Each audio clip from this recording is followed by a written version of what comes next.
ভাই 25 সালের ব্যাটারিওয়ালা ফ্যান আছে? এই যে দেখেন 2025 সালের একেবারে আপডেট প্রোডাক্ট চলে আসছে, বাহ, ডবল বাহ। ব্যাটারির ফ্যান। এটা হলো সেমি স্ট্যান্ড বাই, দুইটা ব্যাটারি থাকবে, ঠিক আছে? এই টুক ফ্যানে দুই ব্যাটারি? এইটুক ফ্যানে দুই ব্যাটারি, 6 ভোল্টের দুইটা ব্যাটারি। চার্জিং ব্যাকআপ কি রকম? 28 ঘন্টা চলবে লো স্পিডে।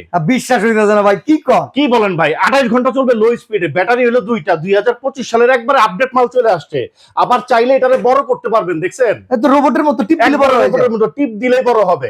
আবার এলইডি লাইটও আছে ভাই, বাতাসটা একবারে সেই রকম, দেখেন ঘুরে ঘুরে বাতাস দিবে আপনাকে। অসাধারণ এলইডি লাইট দেখেন। দেখছেন, এলইডি লাইটটা এলইডি লাইট জ্বলে গেছে ভাই। এটা কি হ্যাঁ। সাদা কালার? তিনটা কালার হবে, এটা সাদা, এটা মেরুন, এটা ব্লু কালার, তিনটা কালারের মধ্যে পাবেন। দাম কত ভাই? দাম তো পানির দাম ভাই, কত টাকা? মাত্র 6500 টাকা। 6500 সারা Bangladesh delivery free. Double battery? Double battery. কয় টাকা অ্যাডভান্স করা লাগবে? অ্যাডভান্স করতে হবে না, মাল হাতে পেয়ে টাকা দিবেন। অসাধারণ ডাবল ব্যাটারির 25 সালের লেটেস্ট ফ্যান যদি নিতে চান আসতে হবে এসএ শপে।